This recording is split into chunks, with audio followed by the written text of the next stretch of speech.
Hey, we're back with Fred. What a great night.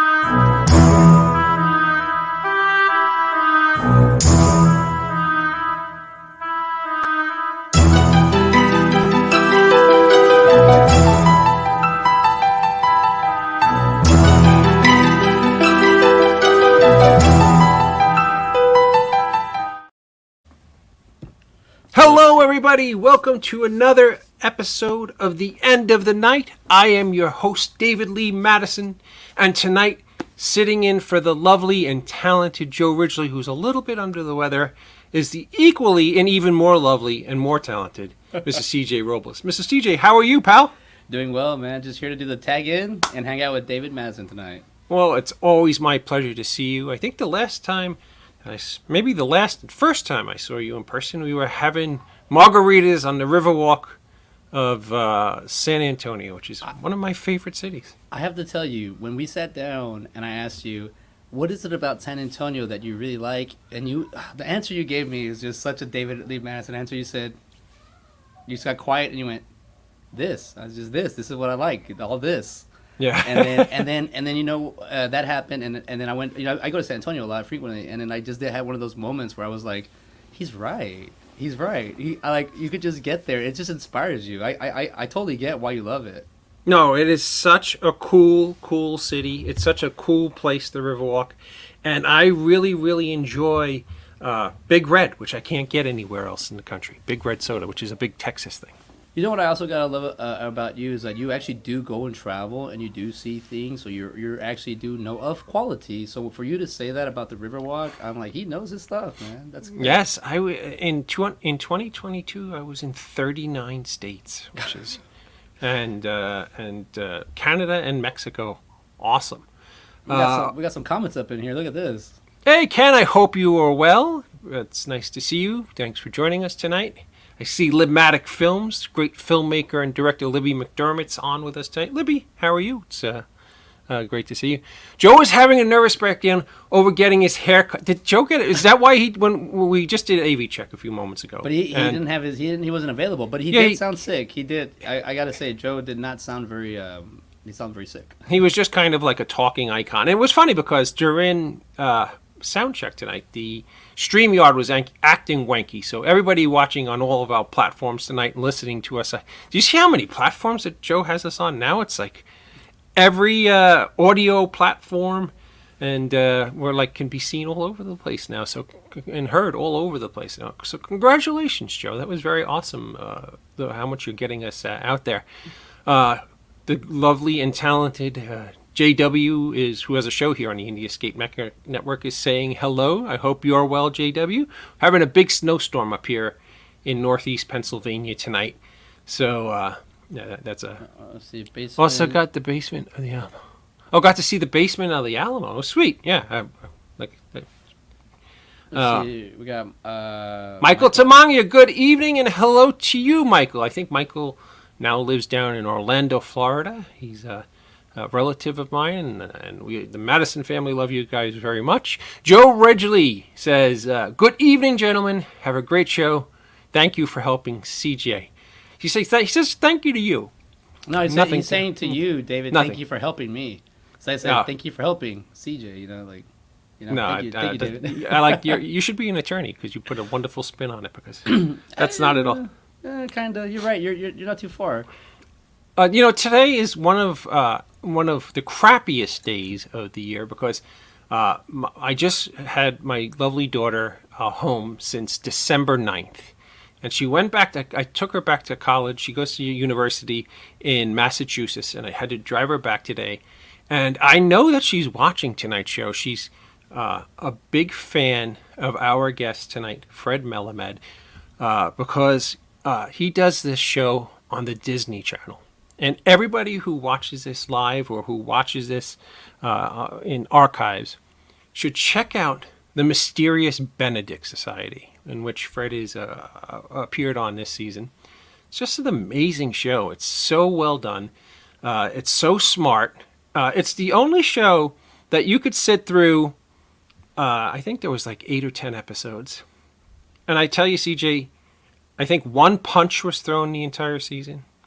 Oh, okay. Virtually no action. It's all just really, really, really funny stuff. I can't get Facebook to work. Can you see these comments? Yes, we can see these comments. I'm sorry you can't get Facebook to work.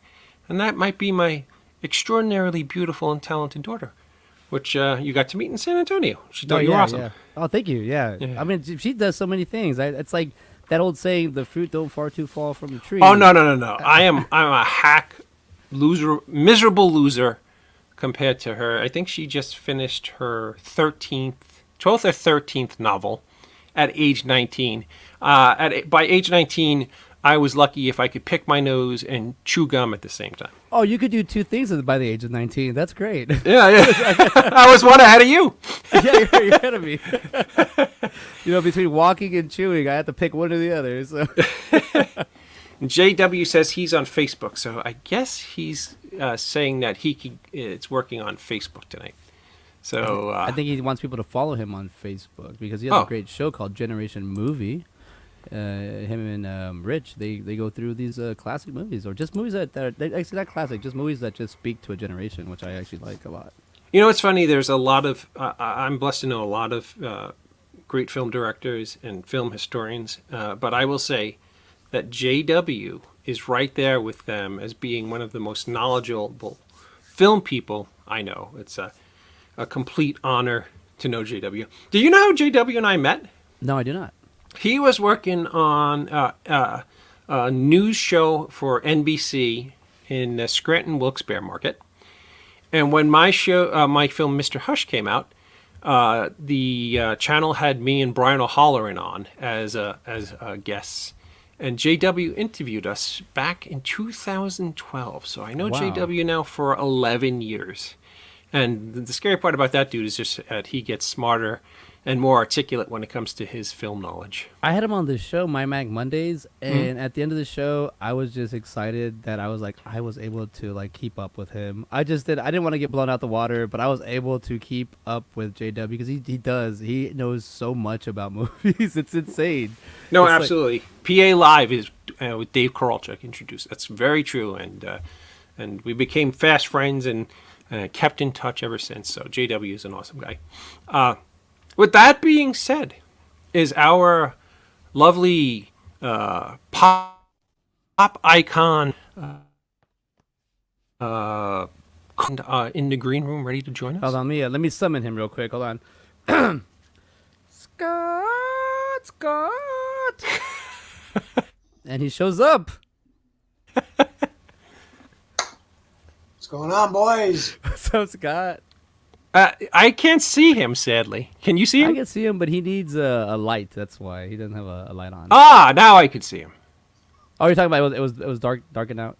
No, it was a black box with that little circle in the middle turning. Now he's here. Wanky StreamYard.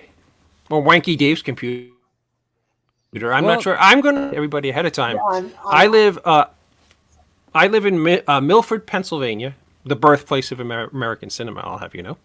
And we are having quite a copious amount of snow and ice and sleet tonight. So if I check out, you gentlemen are going to have to pick up the ball. On my end, you're freezing every now and then. Maybe that's the weather? I would assume so. We're having a really, really bad storm up here. So I'm going to assume that that's what it is. Because I generally have a really good connection. We never really have any issue. Either that or a giant mouse is eating my cables in my house. Who knows? How are you, Mr. Schiaffo? I'm good. How are you, man? I'm very well. I want to say hi to Matt and Libby. Thank you for watching tonight. I am super, super excited about our guest tonight. His resume is like 9 miles long. I really, really, really love this man's work. I got to meet him for the first time about 10 minutes ago in the green room. He just seems like a really lovely person. I know a few people who've worked with him and have nothing but really, really fantastic things to say. So stay tuned. Fred Melamed is going to be joining us just in a matter of moments. He's from so many films, WandaVision. I just said the Mysterious Benedict Society. He was in Curb Your Enthusiasm. The list just goes on and on. So he'll be joining us in just a few moments. Scott, do you have anything that you need to share? Anything big going on? I know you have a big appearance coming up in Pensacola. How's that going? Well, looking forward to it. The guest list is really bonkers. I'm pretty excited. I'm not the biggest fan of flying, but it could be worse. I get anxiety when it's getting close to flight time, but I think it's going to be one hell of a 3-day show. There's the guest list is just so. There's a little bit of every type of genre, and I mean most of the folks in the Clerks world, aside from Kevin, I think we've got just about everybody other than Kevin from our world. And man, there's Rose McGarren, Marky Ramone from the Ramones, Giancarlo Esposito, just all kind of cool people. Absolutely awesome. Well, with that being said, let's not keep our wonderful guest waiting any longer. A man whose resume speaks for himself. The minute he comes on the screen, you will recognize him from so many wonderful hit films and television shows. Ladies and gentlemen, Mr. Fred Melamed. Hi. Thanks for that florid introduction. Very kind of you. Appreciate it. Now, I don't know if he's there because my screen... there, he just popped on for me. I'm in a delay. I apologize, Fred. Thank you so much for joining us tonight. It's my pleasure. Happy to be with you. It's absolutely fantastic. And somewhere right now, there's a 19-year-old girl in Massachusetts at university squealing because she's such an enormous Mysterious Benedict Society fan. So just to appease my daughter, who I love more than life itself, I'm going to start. You have such a luminous career and just done so many wonderful things. I'm going to start with this wonderful little show that not many people know about on the Disney Channel right now called the Mysterious Benedict Society. And when I say not only is it hip, it's extraordinarily well written. It's very, very funny, almost in a dark humor kind of way, believe it or not, even though it's a kid's show. It's so beautifully shot. It's almost like I really can't explain because it's almost entirely different in that you don't really know what time frame it is. You don't know if it's current times. You don't know if it's the past. You don't even know if it's really like this dimension or Earth. It's just a very, very, very, very artistically well done show. And you had a big part in this season playing the captain of a ship that's very much looked like the Titanic. And the other heroes were going along on a blimp that looked very much like the Hindenburg. Tell us a little bit about how you got involved with that show. It's just such a wonderful show, and your performance in it was stellar. Well, again, I thank you for your kind kind description of my work. I got involved just because Tony Hale, the guy who plays two of the lead characters on that show, is a friend of mine. Oh, wow. And so Tony Hale and I used to see each other at various. He was for many years. People may know him from Veep. He was on Veep for 8 or 9 years, I think. And I was never on Veep, but I used to see him at various award things and stuff like that. And he and I shared something, which was that we're both very, very cheap. And he used to collect things. He would, as people out of show business may not be aware, show business is set up so the rich get richer. They have all these gifting suites. If you're in a movie or a television show that does well, they invite you to these kind of things where they promote products, and they throw all these products at you. It's very embarrassing, but very pleasant if you happen to be on the right end of it. So Tony Hale and I would always see each other at these things. He'd be getting a nice watch or a free iPad or some kind of set of dishes for his house or something like that. And every time I'd see him in the street, he'd put his arm pre-Oscars, 2011. Everything. He took pride in the fact that he never actually paid for anything that he wore or that he owned. So he and I had I wasn't quite as good at skeeving all this stuff as he was, but I compete with him. So we became friends because of this. And after he left Veep, I guess a year and a half ago or 2 years ago, he got this Disney show. It's his show, and it's a very I heard you attempt to describe it. It kind of exists in this parallel world, but it's taken from a series of kids books that are very popular. And I can say is I don't recommend everything that I'm in with equal enthusiasm, but this I really, really recommend. And it works kind of like Rocky and Bullwinkle in that kids really enjoy it, but there's a hell of a lot there for grown-ups as well. Grown-ups will not be bored at all. There's plenty in there for them. But it was just handed to me because I'm a friend of Tony's. I am in the enviable and pleasurable position of not auditioning for things anymore, unless it's something that I extraordinarily have an extraordinary amount of desire to do. So I'm offered things from time to time, and this was something that I was just offered. And the kids in it, the main story has to do with 4 kids, and I was so impressed with their dedication, how hard they work, and how good they are. And it was a really fun experience. It was all shot on the Queen Mary. I live in L.A. and it's in Long Beach, the Queen Mary. It's a permanent exhibit in there. So the stuff that I did, which is supposed to be on a sort of Titanic-like ship, as you pointed out, was all shot in the actual Queen Mary, and it was interesting to be a part of that.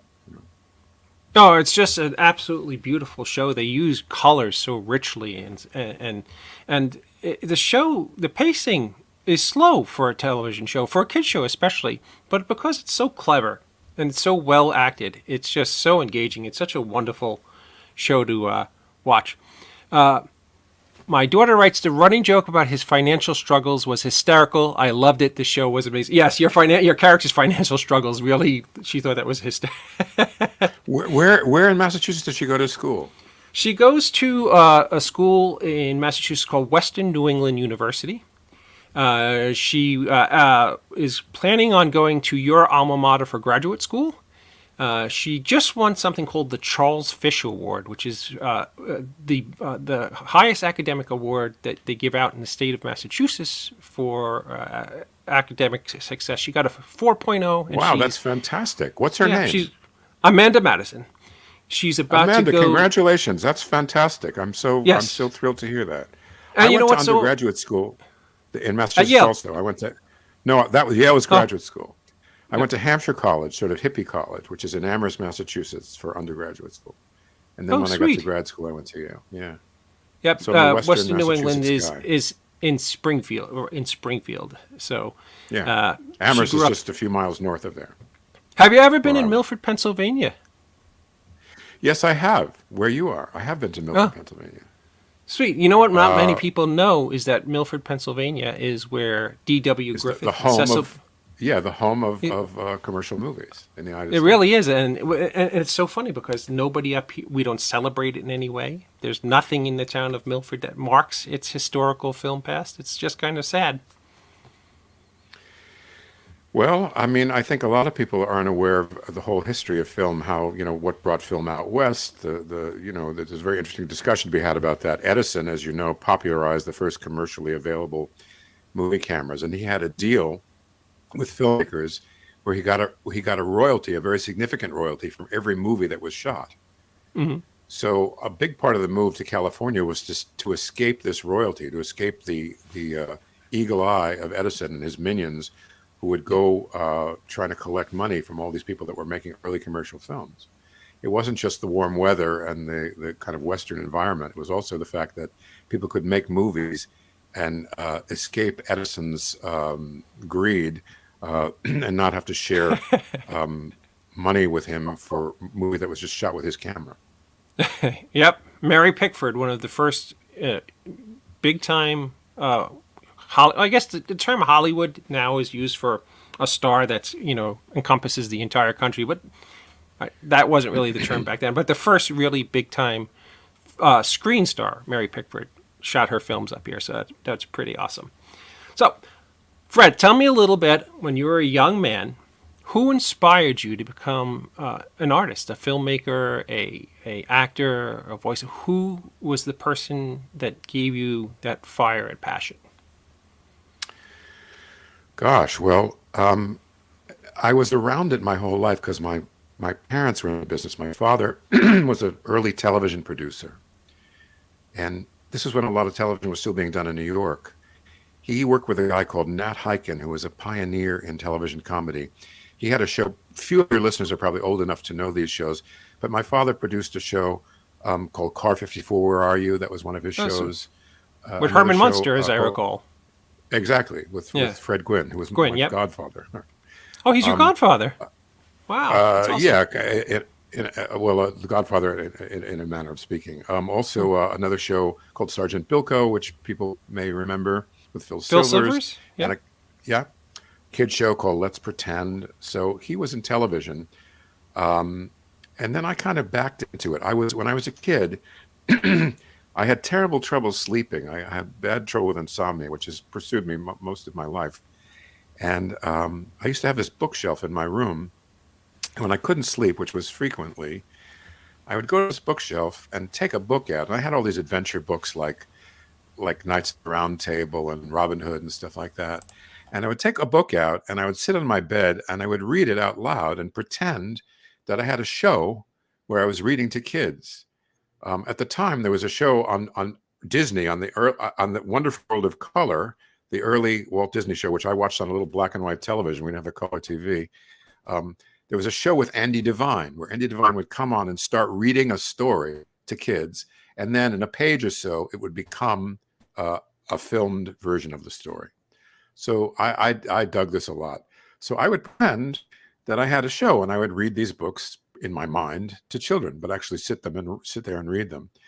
And that's just that's actually what I sort of wound up doing. And I had a friend in high school, and he went to the same college as me. And when I got there, he was a couple years older than me. He used to do these strange little plays. And because he knew me from high school, he said, "You want to be in my play?" So I said, "Yeah." So I was in his play, and then somebody else asked me to be in their play. And I never considered it as a profession. I just kind of liked it, and it was a good way to meet girls, and it was fun. It was something interesting to me.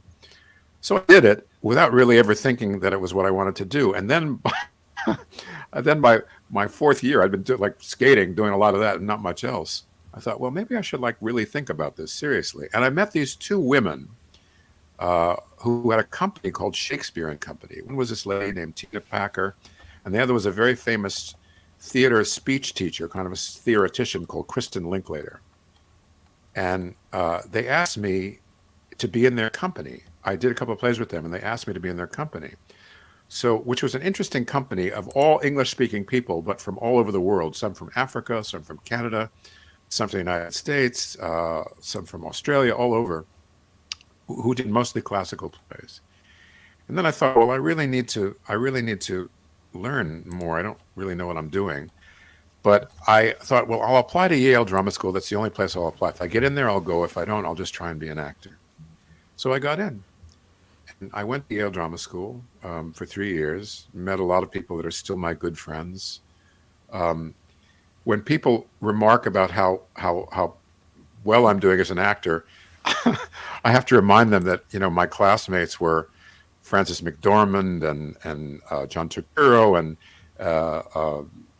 Angela Bassett. So by relative standards, I'm kind of, like a loser. But don't get me wrong, I'm grateful for for what I do and for the opportunity to do it. Anyway, so I graduated from Yale with the intention of being a so-called serious actor. Very soon out of the box, I got a play on Broadway called Amadeus, the original American production of Amadeus. And I did that show both touring and on Broadway. And about 6 or 7 months into that run, which I did for 14 months, I began to get unbelievably powerful, horrible, crippling stage fright. Awful. Took every ounce of courage and discipline that I had just to drag my ass to the theater. And I felt horrible because I thought, Jesus, here I have this Broadway gig. It's a great play, a big Tony-winning play, and all that, and I can't stand doing it. There's something about it that I can't handle, doing an 8-show week. And I was so nervous, and I had already been an actor for a long time. And when it finally ended, I said, well, I made this bad mistake. I wasn't cut out to be an actor, a theater actor. And I had an agent that was very big in voiceovers at the time, Harry Abrams. So I said to him, maybe I should try voice. And he said, well, he wasn't too encouraging. He said they don't want rich, deep voices. They want voices that cut through. But I started doing that, and I got lucky with a couple of things. I got to be the voice of Mercedes-Benz and Conoco Oil, and I got to do a lot of that, and I didn't do anything else. I essentially stopped acting other than voice acting, which is a very narrow form of acting. And I was a young guy. I wasn't married. I didn't have any responsibilities, no kids, no nothing. So I had a good time, and I made, for a young guy, a lot of money. But artistically, I was writing, and that's what I kind of did to get my artistic sort of self-expressed. And that went on for a long, long time, for like 20 years, doing almost nothing but that. And there are a few casting directors who liked me, and they would call me, like the casting director who used to work with Woody Allen, did all Woody Allen's films, a wonderful casting director called Juliet Taylor, another guy out here in California called Howard Fewer. And they would just say to me, oh, Woody's got a psychiatrist. It's 4 days. You want to do it? So I wouldn't audition. I was like spoiled, So I was making enough money that I didn't have to worry about it. So it was more of a hobby than a profession, what I mean. But I enjoyed it. I dug doing it. Then, it's interesting. You talked, Scott, about not liking flying. I had a terrible fear, this is going to be my therapy session for the week. I had a horrible fear of flying, and I didn't set foot on an airplane for almost 20 years. I was so scared. And then I was working for CBS. I had a job as the voice of CBS Sports. I did every show on CBS Sports, the NFL on CBS, and everything else CBS had. And they offered me the job to do the Olympics in Japan, from Nagano, Japan. This is 1998. And, the Olympics that's like the biggest thing you can get as a voiceover guy. But I thought, Jesus, I can't fucking do this. I can't do it. Can't get on the plane. There's no train goes to Tokyo. What am I going to do? And my agent said to me, Fred, you're crazy. This is like $1 million bag. You just have to go get the bag. You just have to do it. So, but it was to fly from New York to Narita, which is the airport in Tokyo. It was 13 hours. It's a long trip. So I found this guy who was a therapist and also a pilot, whose whole practice was just dealing with people. I want to suggest this guy he's got. He has a program called SOAR, S-O-A-R. It's an acronym for, I can't remember, something aero anxiety relief. So I did this thing with him, and it really worked. It really helped me sort of get over this fear. I flew to Japan. I did the Olympics, came back, but continued to do nothing but voiceovers. And then I got married. I had kids. I had a beautiful house in Montauk, which is on the east end of Long Island, and another place in New York. And then all of a sudden, there was this big change in the voiceover world where they stopped wanting dramatic sound people. They wanted real sounding people. I haven't sounded like a real person since I'm like 8 years old. So I was all of a sudden I went from, being very well known in this kind of world to just being like non grata. I was like part of the old guard. I felt this, and I was not very old, but I felt like I was definitely part of that wave that had passed. And I had a son with autism, severe autism, and I had 2 houses. I had a lot of responsibilities and stuff, and I wasn't making any money. I was really like struggling for a couple of years. And I had some savings, but when you have kids and everything, they don't last. And then one day I'm sitting at home with my wife and the phone rings, and she answers the phone and she says, do you know anybody called Joel Cohen? And I knew the Cohen brothers a little bit because I went to school with John Turturro, and Fran McDormand, who's married to Joel Cohen, was also in school with me, and I had auditioned for Barton Fink, for the movie Barton Fink, if you remember that movie. There's a movie executive in that movie, and I didn't get it. Another guy got it who was great in it. He was nominated for an Oscar. He was terrific in it, but I placed. I came in second. They later told me. So Joel Cohen gets on the phone and he says, "Listen, Fred, we're doing this movie. It's called A Serious Man, and there's a role in it which we're having a hard time casting. And I just have a feeling you'd be, really good in this role. Are you interested?" I was like, "Am I interested? Let me get my book. Let me check it out if I can get to New York." You could squeeze you in the schedule, right? So I go to New York and I meet with them and I read for them and they go, we definitely want you to do this. The only problem is we don't know when we're going to do it because we're working on 3 films simultaneously, and one of them is Burn After Reading, which is a big star-studded movie with George Clooney and Brad Pitt, and we have to do it based on the availability of the stars. So a year passes, and by this time I'm like really broke, really broke. And you know the way show business is. I think, this is one of those things, like great part, great script, it's going to never happen. That's just the way show business works sometimes. And then finally, after a year and a half, I get this call saying we're going to go ahead and make the movie. So I went out to Minneapolis where we made the movie, which is where they're from. I had a total blast making it. I enjoyed it wonderfully. I made good friends with them and other people. And then they said, well, it's going to be a year to post it. It's another year before it comes out. That's what it takes to post a movie, not most of the time. So again, I was, at really, where the wolf was at the door. And then finally, the movie came out. This was end of 2009 or beginning of 2010. I was already, I don't know what I was, 52 or 3 years old by that time.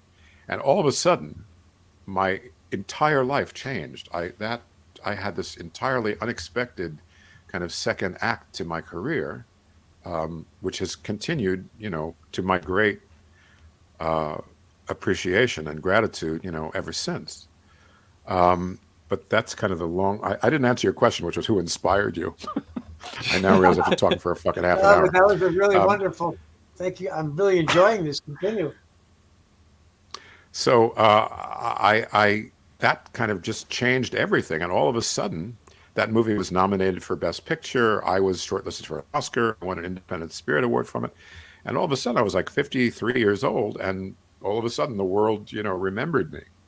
And that was, believe me, I would never in a million years have thought that was going to happen. But it did. And it was great. And it's pretty much continued more or less unabated since then, which has been wonderful. And there was a thing about acting, I think, for me. Well, let me start off by saying, I think a lot of people who get into acting don't have entirely healthy reasons. I don't mean to. I mean, I think it's a noble and beautiful thing to make people to prevent something that gives people pleasure. I'm not talking it down at all. But there's a lot of people who get into it for, reasons that have to do with their own insecurities and all that stuff. I mean, I'm not saying anything very sage. I'm sure everybody knows this. You have to have like strangers tell you that you're okay, that you're doing good. So I had this kind of thing. I was very close to my father. He was a great guy, but he was kind of depressed. I kind of got the idea somehow in my head. It was my life's work to kind of make life seem like a winnable proposition to him, So I took that idea into being an actor. I didn't mean to, but it was kind of what influenced me, I think, to become an actor. And I think it was too much of a burden. I think it became too much of, I thought like an actor has to be superhuman. And now I don't think that way anymore. I think an actor just has to be human, but he has to be willing to do certain things.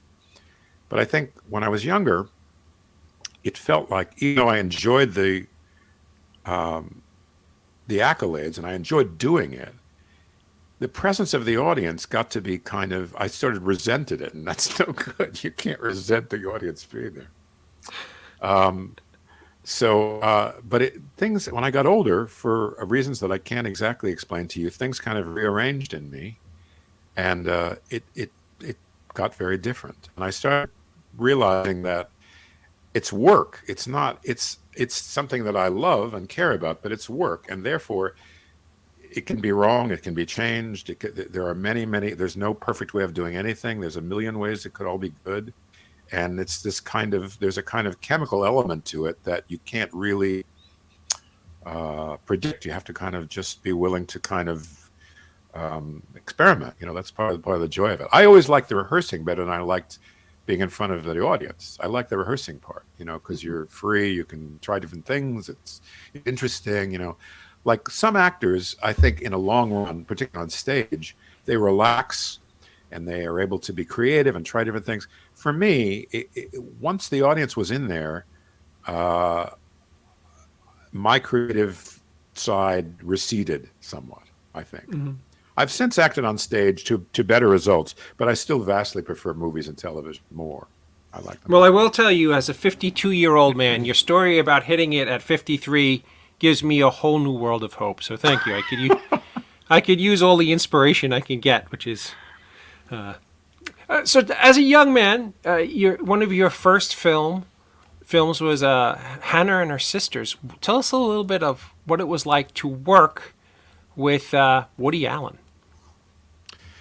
Well, was that the film where you can lawyer? I couldn't hear you, Scott. Say it again. Is that the film where you were the lawyer? Because you mentioned you worked through Juliet Taylor in one of Woody's films as a lawyer. Yeah, no, that was no. I've been in actually 7 Woody Allen films, more films than anybody else other than Woody Allen and Diane Keaton, and I think no. The first one I played a doctor. If you remember, in Hannah and Her Sisters, he thinks that he has a brain tumor, so he goes around he has these various doctors and examine him. I'm the first doctor who scares the shit out of him. Tells him, well, we found something. There's something. See that thing over there? That's the thing you don't want to run into. I point up to this X-ray. What happened was, when I was at Yale, there were these auditions where everybody auditioned for casting directors, and I did 2. The traditionally they tell you to do 1, 2, like 1 classical thing, 1 modern thing. I did 2 funny things because I just thought, these people they're sitting there for 9 hours watching college kids or graduate school kids audition. If you can really do something funny, they'll be so grateful. So sit on these cold chairs for fucking 9 hours. So I thought I'll do 2 funny things, and people in my class said, "You're nuts! What are you doing 2?" And one of the things like this Monty Python goofball thing I did. The other one was this comedic. Me and David Alan Grier did this thing. David Allen Greer is my classmate in school. We did this thing together, and it went over really, really well. We were really, really. He and I both, were very, very lucky. Anyway, so Juliet Taylor got to know who I was. So I had a meeting with Woody Allen, and he cast me in the film. And I didn't know that I loved him. You can't say his name in public anymore. He's like, it's like you know how it is. But I was a huge fan of his. And I didn't realize how serious he is. He's very, very serious. And I foolishly tried to make him laugh. And I actually succeeded once or twice. So I guess it was maybe different. So that was nice. I'll tell you quickly a little story about Woody Allen that I really like. So I did another show later on Broadway. It was 3 one-acts, one by Woody Allen, one by Ethan Cohen, and one by, oh God, I can't remember who the other one was, by Elaine May, 3 one-acts. And they asked me to read with other people. Once I was cast, the casting director asked me to read other actors. Now, when you go in and you're helping people audition, you're not supposed to give your opinion or anything. I was just reading with them. That was my whole function in there, not to, judge anybody or anything. So I'm in there and I read it with this guy, and the guy does a really good job. And unintentionally, out of my mouth blurted, "Oh, that was great." I just said it. I shouldn't have said it, but I just said it. So the guy said thank you, and he walked out of the room. And then Woody walked over to me and he goes, "Don't encourage them." Oh, So yeah, so I got to work with Woody on that one movie, and he liked me for some reason. He liked me, and he kept casting me in different things. I think part of it was because I'm so big. I mean, he's a small guy, and I'm big and heavy and kind of overbearing and look like an authority figure. I think it's like there's a guy that Charlie Chaplin used to always work with, a big, heavy guy with a beard. He's in all the Charlie Chaplin movies. He usually plays some kind of villain. And I think it was kind of like the same thing. I think Woody liked the how scary I was compared to him. He was a little slight guy, but I don't know. So but once I once I started to become more sort of popular and well known on my own, then I didn't hear from Woody anymore. Well, at the same time, he started making most of his movies in Europe. He doesn't make too much in the United States nowadays. J.W. Caldwell is watching and asks the question: what was it like working with the Coen brothers? A total joy, a total gas. I was very surprised at how they work because I had been a fan of theirs and seen a lot of their movies, I guess all their movies. And, their movies are so orchestrated. They're so beautifully put together. I was very surprised that in terms of performance, they don't give you a lot. They don't give you a lot of direction at all. They like you to stick very specifically to their words. They don't like you to do a lot of improvising or kind of, messing with the script or personalizing. They like you to stick quite literally to what it is that they write. But in terms of how you handle the character, they spend a lot of time casting. They're very careful about casting, and then they kind of let you run. Now, this is something by my taste, my perspective, this is true of almost all the really, really good directors. They don't say too much. They have the ability to say just a few things, but the things they say are such that they can just open up, the floodgates for you. But I don't, if somebody says, "Oh, such and such is a real actor's director," that's not good news for me. I don't like anybody stand up my ass. I like to make a character and then commit myself fully to the character. And if it's wrong, obviously, I listen to them. It's their film. But I like it if they don't. I like to do my work, and their work is to put everything together in this, the way that they do. They know how to structure everything together. I'll tell you another story about that. So in 2010 or 11, I can't remember which it was, I was at the Independent Spirit Awards, which are, most of your audience knows about them because they know about the indie world. So at the Independent Spirit Awards, and I happened to be sitting at a table with Robert Duvall. And I'm a big fan of Robert Duvall's. I love him. I just think he's great. So I started to, just chat with him a little bit. And he says, I'm curious. He said, what was it like working with the Coen brothers? I never worked with them, but I always thought they were great. And did you enjoy working with them? I said, yeah. I told him exactly what I told you. I was surprised because they don't give you a lot of direction, but they create these beautiful films. He said, they don't get in your way. I said, no. He said, oh, fantastic. It's exactly what I like. I don't like to be told anything. So I sort of had that in common with him. So working with them is terrific. They're literate. They're really smart. They're very funny. And since the first film they made, since Blood Simple, which is their first movie, they have Final Cut, which is almost unknown in Hollywood today. And nobody comes on the set. Like if you're on a movie, most movies, movies are a marriage between the commercial world and art, and it's pretty much a shotgun marriage as far as the art end is concerned. You have to make everything. Everything is affected by the fact that it's a very, very expensive process. Making movies is unbelievably expensive, and that affects everything: the locations the time you have, how many days you have, the actors that you can hire. It's a big part of filmmaking. But nobody comes on their set and says, we're losing the light. Can you do with this actor rather than the other actor, cheaper actor? Can you not have 5, boats? Can you have 3? They just don't do that with them. They just leave them alone. So you get a very calm atmosphere. And they also are big into pre-production and envisioning things very thoroughly. When you get your script from them, in addition to the words, there's a back page which contains a storyboard, like a comic book version of what the movie will look like. So they don't get to the set and go, well, maybe I'll put the camera there. Oh, let me think about it. They know exactly what everything's going to look like the weeks before you get there. That's the way they work. Wow. So when you get there, there's this sense of freedom because so many of the decisions have already been made, and it takes a lot of the nervousness out of it and the kind of sense of desperation out of it. That's just the way they work. So Wow, you wind up having a really good time, and at the end of it, you have this movie. It's funny because I idolized growing up a filmmaker named Tom Holland, who's been on the show and I've gotten to speak to on many occasions. He directed Fright Night, Child's Play, and The Langoliers, and worked with Stephen King. And he calls that trolling. He says he just kind of lets the actor go with the flow and throw things up on the wall to see what sticks. Is that kind of what you're saying? The Coen brothers are kind of that style?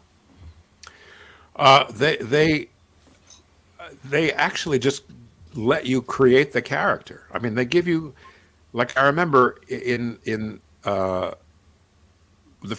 first movie that I did with them, which was A Serious Man, my character was described very briefly. It said he's a big presence, but not a loud one. That's all it said about him. So I got this idea about how to play him. I was very influenced. There was a guy called Michael Chekhov, a theoretician of acting, a teacher of acting. And Michael Chekhov, I read books by him, and he talks about this thing called the essential gesture. Now, that doesn't mean a physical gesture. What he means by that is it's kind of like a metaphoric way of describing the way a character behaves, the way he acts, which could be described in a gesture. So, for example, I read this that the Coen brothers wrote, and I was thinking about my character, Cy Abelman, in that movie. And what he does is he has this way of kind of getting to people and making them relax so that he can then kind of co-opt their lives, take things over. That's what he does. And he genuinely believes that if everybody would just let him run everything, the world would swing. But he's kind of a villain, and he's a Machiavellian villain. But his style is not a mustache twirling villain. He massages everyone. That's what he does. So the essential gesture for him, in my mind, was he's a massager. Every interaction that he has with somebody, he has this way, with the way he speaks, the way he handles them, he massages them. Not necessarily literally, but as a metaphor. That's his style. So I brought that to the character. That wasn't on the page, although it was, it worked well with what was on the page, and they just kind of let me run with it. So it wasn't like I was trying all different things. I had a strong idea of how I wanted to do it. I had, this is, as you know, acting is entirely subjective and personal. I had an uncle, my Uncle Jerry, who was the sweetest guy, very sweet. Whenever he would talk to you, he always had this pained look on his face. He always looked like he was being punched, but he wasn't. He had this look like you're hurting me, like and somehow this look sort of made sense for this character, just in my head. So the short answer is working with them was a wonderful experience. They're very smart, very, very smart. And they also allow you to be really creative, which is the whole joy. That's when, things really coalesce. Directors have a very complicated job, but one important thing that directors do, if they're good directors, is they're able to create a vibe. They're able to create an atmosphere on a set where you feel free to be creative, that's a really great attribute to have as a director in my view. And that's what they're all about. That's what they do. Scott, does Kevin give you that vibe when you work with him, out of curiosity? Well, on Clerks 3 he did, because he was so relaxed with the budget and having, 2 decades of movies under his belt. The first film, he was really concerned with us giving the line readings he had in his head. So although he didn't verbatim act out every part for us, he had a very specific way he wanted things delivered. He has since lightened up a little bit. I think that's just now that his sets are more relaxed and he's not under the gun, but matured as a filmmaker. correct. Yeah, because he was just a kid when he did Clerks 1. Right. Yeah. Well, what Fred's alluding to is really a wonderful thing, because they say if a film, if the casting is done correctly, the director shouldn't have to be really heavily working with an actor unless they're having a problem with one particular scene. But if you're cast, it's because you belong there and you're bringing that vibe already. So directors have a million things on their mind, like Svengali and putting everything together, as opposed to worrying about every last articulation from an actor. Hey, Fred, I want to ask you a question. Can you stay a little bit longer? Because we're running a little late, but I have a few more questions I'd love to ask you. I don't want to keep you if you have something else that you had planned. Can you stay a couple more minutes? I'd be happy to. Oh, thank you. You have no idea how thrilled we are to have you on the show. You are absolutely a brilliant resource for everybody who's watching tonight. No, CJ. You're kind to say that. It's very true. I'm just being the fanboy that I am and just taking it all in, everything. I do have a question, Fred. How was it to act with this gentleman right here, Mr. Well, he's my friend, and he was my friend before I got to be on Barry. So it's a total joy for me because we're friends, and I love him, and he's a really good actor. We were on a show together called Children's Hospital before that. Oh yes, on Adult Swim. Right, exactly. So I knew him from that, and he's about 10 years older than me, but we share a lot of things in common. We both grew up in the same part of New York. Our parents were somewhat similar. His parents left Germany to avoid the Holocaust. My parents didn't do that, but there were certain similarities. Also, we both went to Yale, and we're kind of like thought of as being people who could only do comedy at Yale, and then went on to do other different things besides that. And he's a very sweet, just kind, good-natured guy.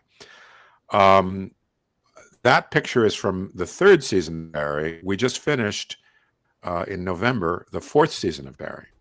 The fourth season, I'm a little bit stymied, and I can't say too much about it, but I will say it's really, really something. It's quite a wild ride. Like I said before, I don't enthusiastically recommend everything that I do, but I can recommend Barry unreservedly. That's a really, really good show. And season 4, which is the one that is coming up next, is really good. And my part in it was, I was really thrilled with what I got to do. My part was much amplified in the fourth season. So that was a gas. I'm really looking forward to that. We're huge fans of the show here in the house. I just want to quickly echo, I was fortunate to meet Henry once at a convention appearance, and he was genuinely such a sweet, he loves actors, and it's got to be genuine because he knew of our films, but he didn't really know any of us. But he embraced us like we were old friends. It was one of the greatest things. He was just so sweet to myself and my castmates. And here's a guy I watched for decades and admired. So I just want to echo that. I'm sure what Fred is saying is absolutely dead on. He's everybody you hear talk about him says he's a sweetheart. He's Fred, like the nicest guy. It shows this. It's true. He really is. Yeah, anybody who gets along with William Shatner should really get a medal. Fred, tell me, where did you go to high school in New York? Well, I grew up in Manhattan. I went from 7th to 10th grade to a prep school called Riverdale Country School up in the Bronx, which I really liked. And then when I got to 11th grade, my dad had been a television producer, but he had a secret desire to be a novelist. That's what he really wanted. And he didn't work for a couple of years. He was out of work, and I didn't know. He didn't tell me. He didn't tell me or my sister that he wasn't at work. He put on a tie every day, and when it disappeared, and I thought he was going to work. And my family really kind of went broke. And so before I went to 11th grade, the summer before I went to 11th grade, he made a deal to go into a real estate venture with my uncle in Florida. So I moved from Manhattan, where I had lived all my life until then, to Broward County, a town called Hollywood, Florida, a little town in Florida, and went to a giant public school with like 3,000 kids, huge public school. And I felt like I was on Mars. It was a very odd sensation because there was a lot of racial strife. They had just started forced busing in Florida. This was 1972. They just started forced busing. It was a very rough time, and this was very suburban, and that was something totally foreign to me. So I went to finished high school there. I graduated from Hollywood Hills High School in 1974. Then I went to Hampshire College, which is up in Massachusetts, and then went on to drama school at Yale, which was 3 years. Were you at Yale when Ron Darling was there? No. No. Okay. I was just curious. I thought you guys were right around the same age. Well, actually, no. I take that back. I think I was actually. Yeah. I think maybe. Yeah, he was there. I think I do remember that. Yeah. Yeah. I remember actually hearing somebody talk about him as being pitched something in that era. Yeah, he was your big stud ace back in the day. I played ball with him against him in the 80s and actually got a hit once, but that's another lifetime ago. Curb Your Enthusiasm.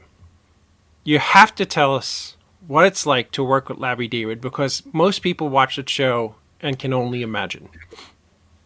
Well, I'll tell you the first thing that was surprising. That was another show that I was a big fan of before I ever, met him or anything. I really liked watching it.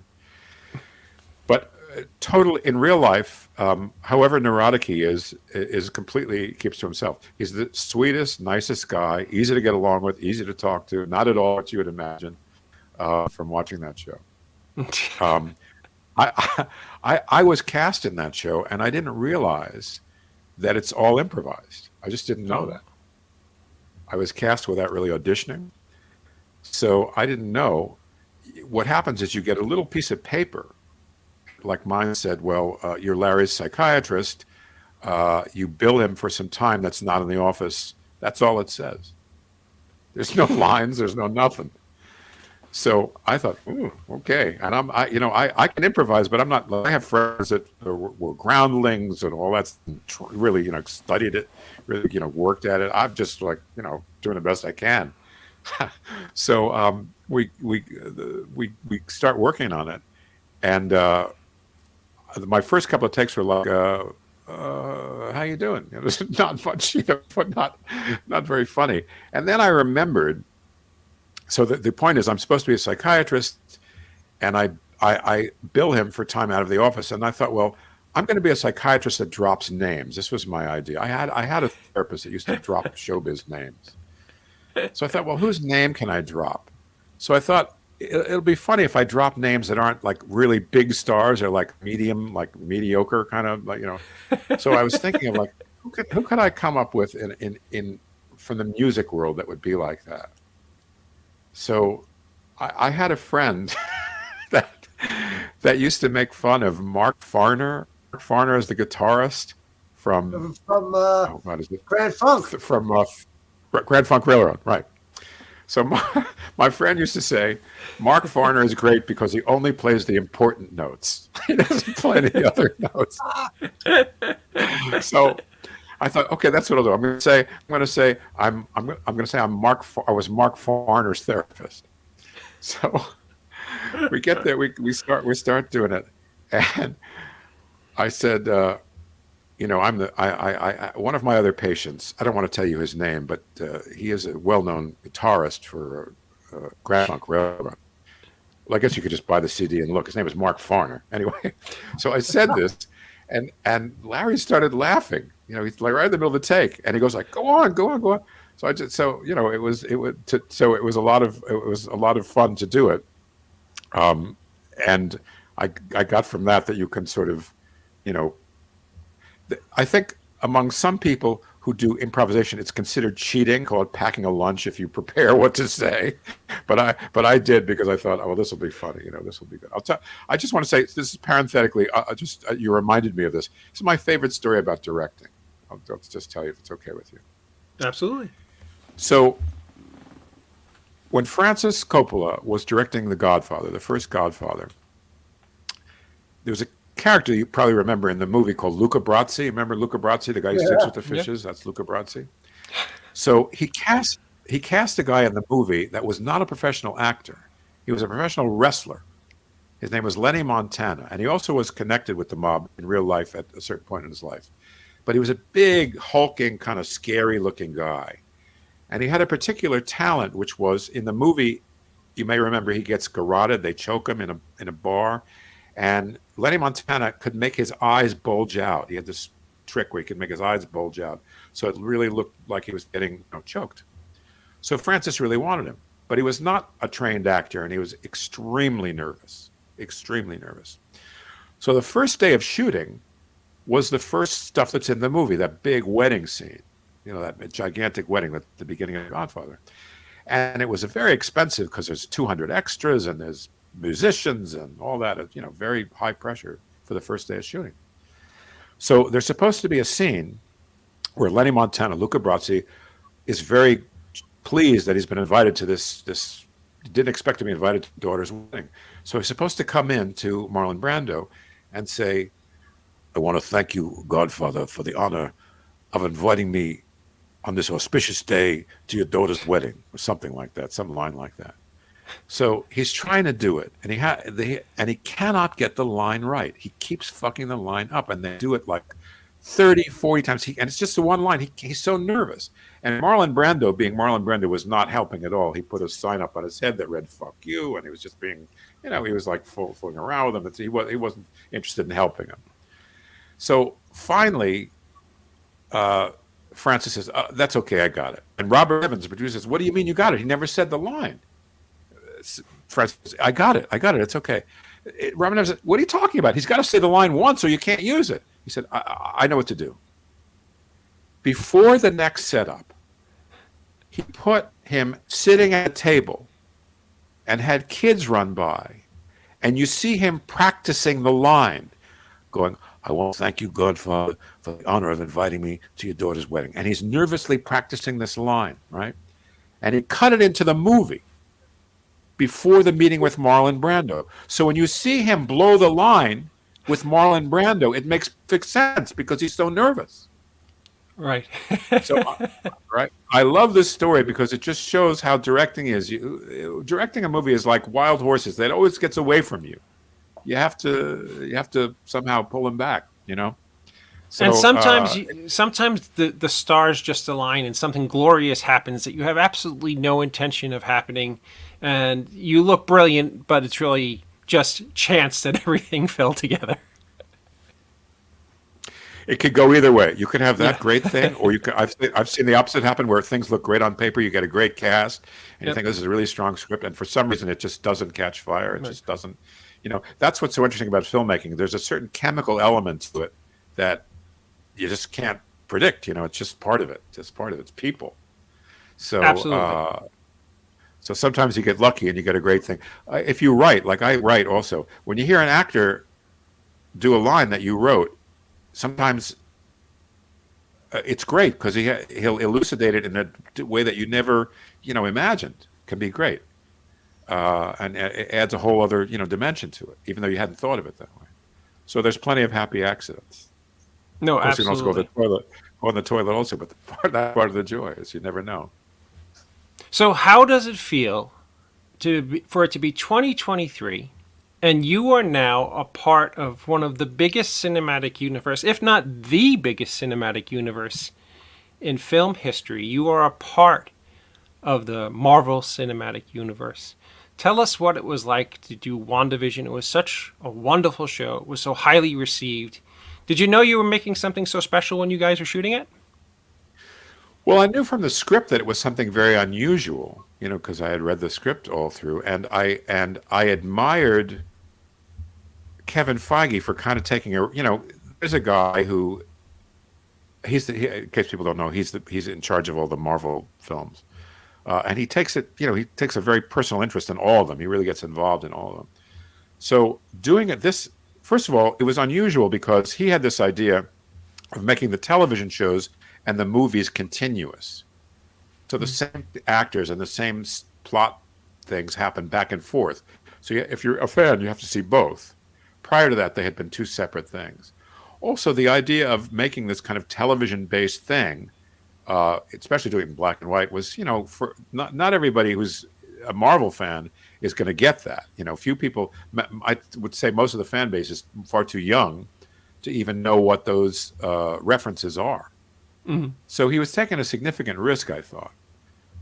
He hired a very good cast. It was an interesting experience for me because I had, just prior to doing that movie, I had done another movie in New York called Shiva Baby, which was made by a young woman who had just gotten out of NYU, 22 years old. I mean, really a kid. But the script was so strong, I was very impressed with it. I had never met her, but I thought it was a great script. And the woman who played my wife in that was another woman that I went to drama school with, so it was like fun for me because I was friends. But it was really done on no money, really a shoestring. Their biggest single line item was flying me business class from California to New York. It's the most expensive thing in the movie. And it's like craft service tables like a thing of peanut butter with a half a thing of saltines. That's it's somebody just out of school's thing. But it was great. It was still great fun to do it. But I went right from that to Atlanta, where all the Marvel stuff, most of the Marvel stuff is shot. And there, all the clothes were beautifully handmade in Italy. It was like lobster out. It was a very different experience. The set was bigger than my house. Everything. And believe me, you see it up on the screen. I'm not trying to say it's wasted. That you see all that money. But to go from something that was so humble, something that was such a huge production was an interesting experience. It's being part of it is great because get to a different kind of audience than may be familiar with me gets to see me, which is a wonderful thing for an actor. And it's interesting to be in that world, and you're still trying to make it as real and as meaningful as you can, even though you're dealing with a world that's so different than our real world. And also a lot of times you're standing in front of a green screen or you're talking to a tennis ball instead of a person, because a lot is done in posting, But it was a great experience. Yes, one of our JW says the great thing about WandaVision is making perfect replica shows inside of it. Yes, that was a great part of it. Yeah. We watched hours and hours of Dick Van Dyke and other shows to kind of try and get the sort of tone right. No, absolutely. So, Fred, what do you have cooking now? What can we see you in? Do you have anything that you're wrapping up or that you have coming out soon that you want to share with us? I do indeed. Two things that I'll tell you about. One is the show that I mentioned, which is a show called Barry, which is on HBO Max. We just finished in November the fourth season of that show, and that show is a really, really fine show, and I'm very excited for people to see it. That's particularly this year. My character really got to do some fabulous things. I can't be specific about them, but see if you tune in. So that's coming. I don't know the date yet, but it'll be sometime in the spring. I have another show called Reboot, which is on Hulu. Our first season is available now on Hulu. That show I also can recommend enthusiastically. We haven't gotten picked up yet. I'm pretty sure we will get picked up because of the show did very well. And then I have two films that just are premiering actually this week. One of them was a big hit at Sundance called Cat Person. Really fantastic cast, really interesting film. And then I have another film called Fuzzyhead, which is at Slam Dance. It's one of the festival films at Slam Dance, which is, I'm sure the indie crowd knows what Slam Dance is. So I have those two, and then I have two other films that are in the can but are still in post. One called High Season, and the other called The Little Death, both of which I really enjoyed making. So I have all those things on the burner. Well, you're a brilliant actor. You're incredibly kind and generous with your knowledge so that people can learn from you. You're humble. My daughter is an enormous fan, as am I, and she says she appreciates your humility. She's even a bigger fan now. Oh, that's very sweet. I've never done this appreciate it. before, but I'm super interested in what you think. I'm going to blurt out 3 actors. And just very briefly, if anything comes to mind, I'm curious what you think of them because I appreciate you so much. I'm kind of interested in what you think of some of my favorites, just out of morbid curiosity. Well, I'll tell you Donald- first. Let me preface by saying, I don't give negative critiques of actors because I may have to work with them. So, Well, I think all 3 of them I'm going to ask about, you're not going to work with, so you have nothing to worry about. oh, okay. Because they all passed on, sadly. Oh, okay. So I can tell the truth. Donald Pleasance. Very, very intense and wonderful actor. I was in a couple of movies with him. One was a Woody Allen movie.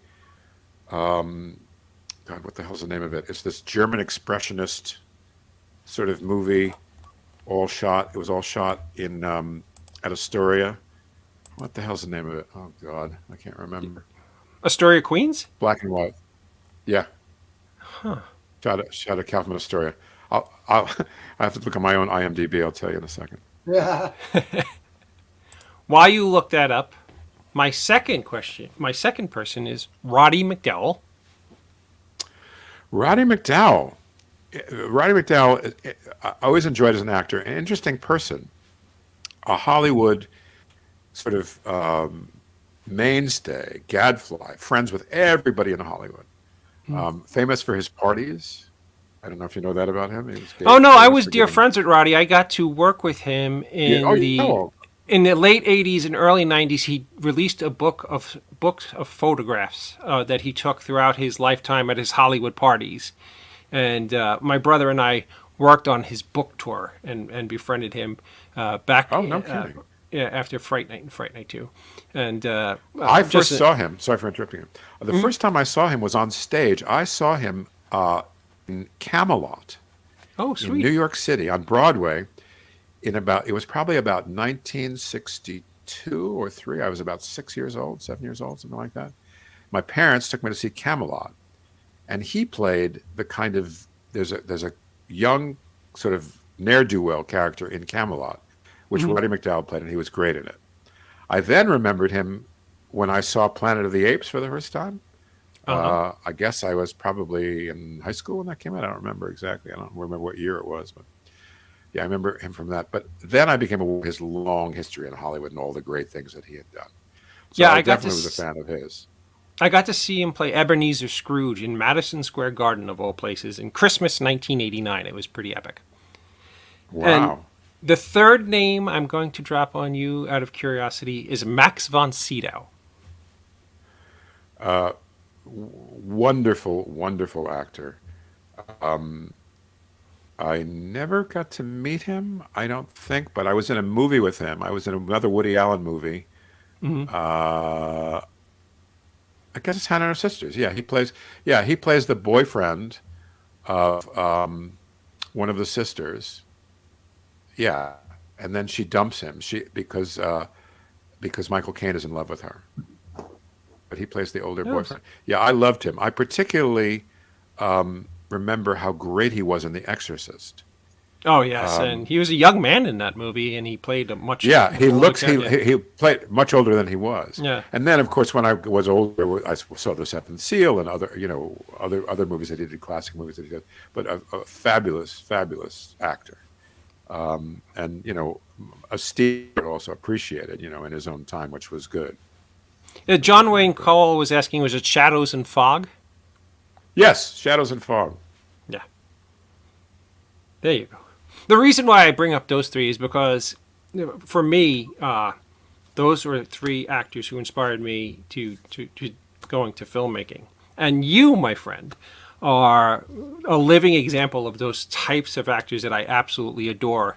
And now you're like one of my That's heroes. very kind of you.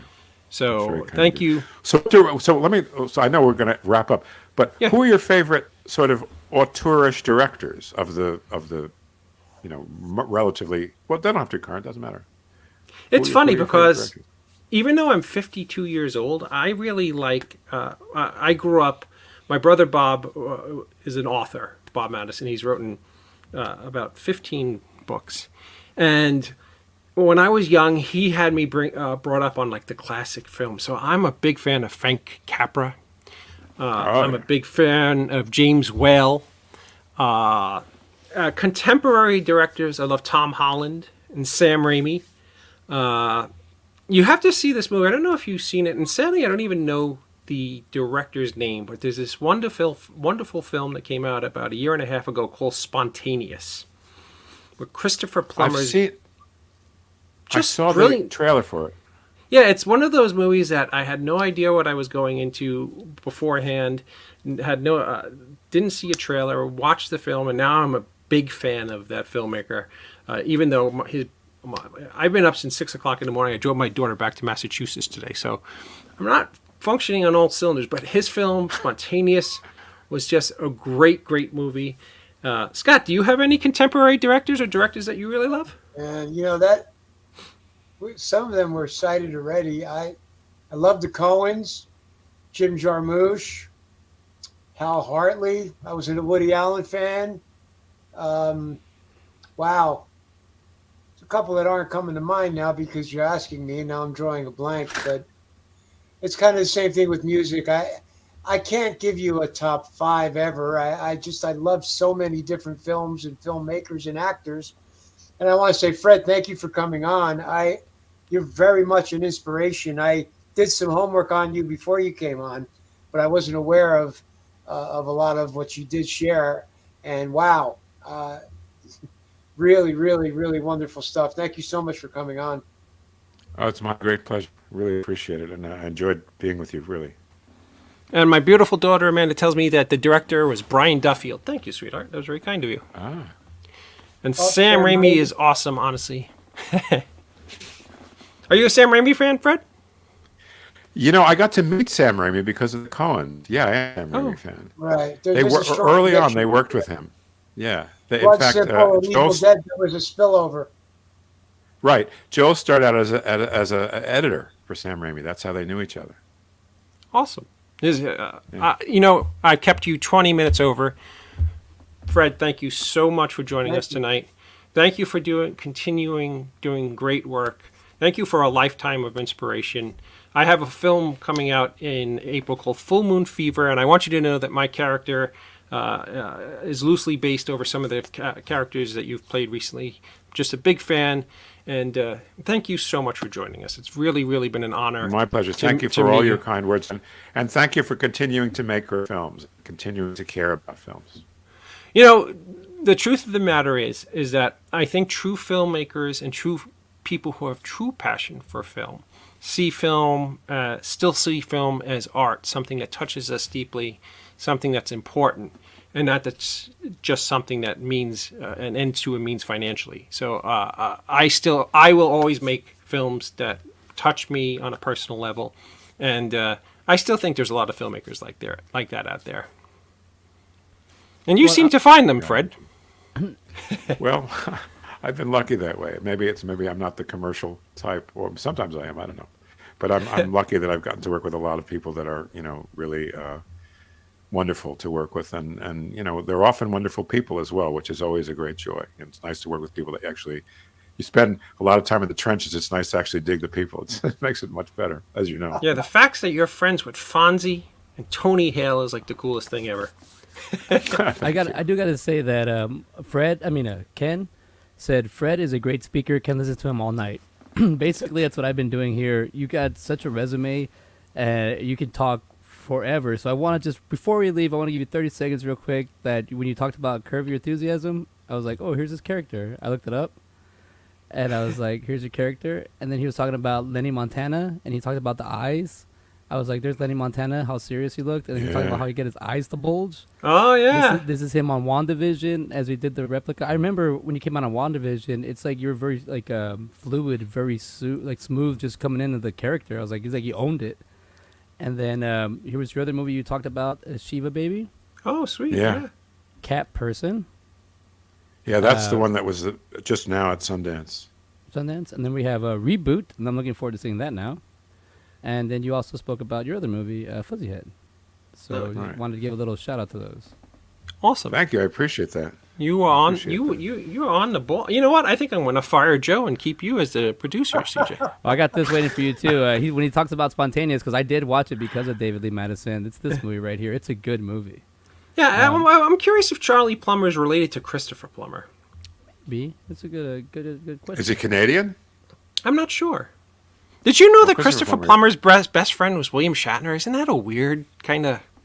No, they started out together. They started out. I one of my best friends is another Canadian actor director who all was with them at Stratford, Ontario. Started out with them, so it makes sense. They were, all this from the same generation of actors and coming through that Stratford sort of portal.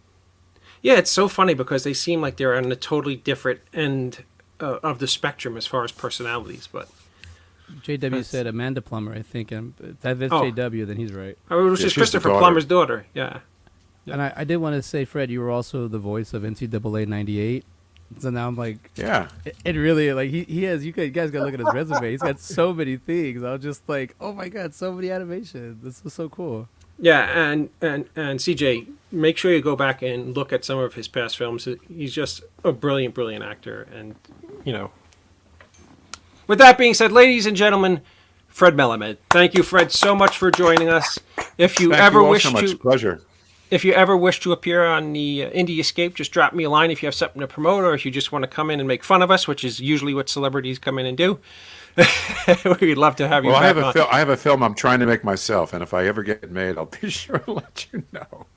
You know what? If we could help you in any way, we're very blessed to have a community of people who work behind the lens. We have a lot of actor friends. William Sadler watches this show all the time. Tim Busfield watches this show all the time. John Favreau watches this show all the time. So if you ever want to come on and just spread the word on something that you're putting together, please do. We'd be honored to have you. Thank you. Thank you. Thank you. Have a great Fred. evening. Thank you, Fred. Okay, you too. Wow. Bam. Wow. I could have spoke to Fred all night. He was just an absolutely fantastic interview. And it's great. Isn't it great, Scott, when somebody who's been in enormous things like Curb Your Enthusiasm and WandaVision and these enormous Disney projects that he's been in, to be so humble and kind and nice. It's very, very nice to see that. Yeah. 'Cause- Just 7 Woody Allen films alone is a mind blower to me. I mean, I should have done. I had a crazy week. I didn't get a chance to do as much homework as I would have liked to, but I'm almost kind of glad I didn't, because just listening to him speak, I mean, that cat was like a master class Yeah. in professional character acting. And what a sweetheart of a guy, man. And he's all over the place. When Jewel finds out, we didn't even put it together with Barry, and we watched Barry. I mean, I can't even get over that. I even put it together. Yeah, and that's a great show. I love that show Yeah. too. No, we love that show. I mean, it's been a while since new episodes, so a little bit. I'm getting old now. After a few months, things just float out of. No, I hear you. You know. Yeah, I've met Henry Winkler twice, once online and one in real life, and everything Fred said, I was like, yeah, dude, that is so nice. Like, he genuinely wants to know how you're doing. Like, No. that's amazing. No, And that's he awesome. loves actors too. Marilyn Gigliotti, and I were at New York. We're at Big Apple like 6 or 7 years ago. This was when Arrested Development was, when he was one of the bigger characters on Arrested Development, and he just treated us like he knew us his whole life. It was crazy. I did, and you're right. I told him about that. I just started improv when I met him, improv acting, and he literally puts his like hands on my shoulders like that, and he goes, CJ, tell me. what fascinates you? What is drawing you? And I was just like, oh, I was not expecting this. I thought I was gonna be a high and by. It was like you talked to me for like 15 minutes. I was like about acting. I was like, thank He you. loves actors, man. He really does. He really engages with actors.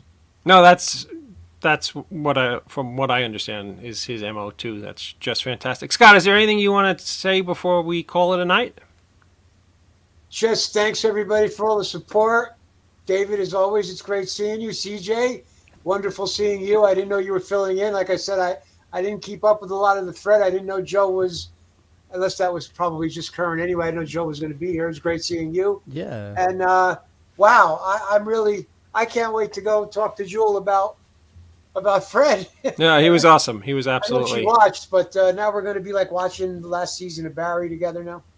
I want to thank Fred Melamed for joining us tonight. I am an enormous fan. He was such an awesome guy. I'm very, very excited to have gotten to speak to him. And maybe one day one of us will get to work with him. He seems like a great guy. CJ, my brother, my pal, my friend, thank you so much for stepping in for Joe tonight. You are awesome as always. You brought so much to the show. Thank you for having all those pictures together at the end. It was really a great call. You're just a top-notch guy and a great producer and a very, very interesting filmmaker. I can't wait to see what you whip out in the future.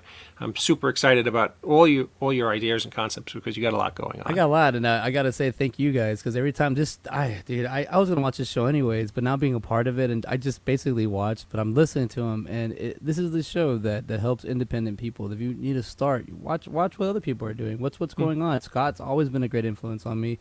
David's always been a great influence on me. You know, like whenever I need to film acting, and Joe, if I have anything for broadcasting, I just ask him.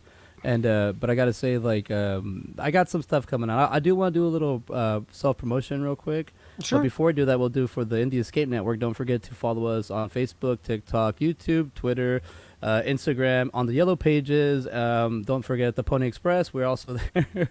Like and subscribe, the Indie Escape Network. But I do want to say that because the interview that I had last year with Jason David Frank, the late Jason David Frank from the conventions, the Power Ranger, I am doing a comic book inspired by him. It's called The Power Within. It's a Jason David Frank inspired fan comic book. I've been working on it for about 3 weeks now. I'm trying to get it out on the 1st, and it's basically my process of processing a loss but learning how to do a comic book at the same time. And I've also been tomorrow night on my show, My Manic Mondays. It's the on the Indie Escape Network, the interactive vlog. I've been talking about, and Scott, you're going to hear this. I've been talking about, because I got the approval from David, I'm doing Wits In 2, Summer of Steve. So a fan-made film. So I'm looking forward to throwing some stuff out there and bringing it in. It's going to be a good year. But I want to say thank you for all the opportunities I've had with you guys, and this is fun. This is awesome. As a filmmaker, creative, whatnot, it's always good to have a place where you can come back and reflect. You can grow. You have somebody to talk to about it. Because honestly, if you don't have this network, it's really hard to really see where you can go with it, or how to grow, or how to get better. So I always thank you guys for that. Absolutely. And with that being said, thank you everybody for joining us tonight. I want to again thank you, CJ, and Scott, and Fred Melamed for joining us tonight. He was an absolute pleasure to have on the show. With that being said, we will see you guys next Sunday night. We have hopefully Joe will be feeling better. Same bat time, same bat channel. And remember, no man is a failure who has friends. We'll see you guys next week. Good night.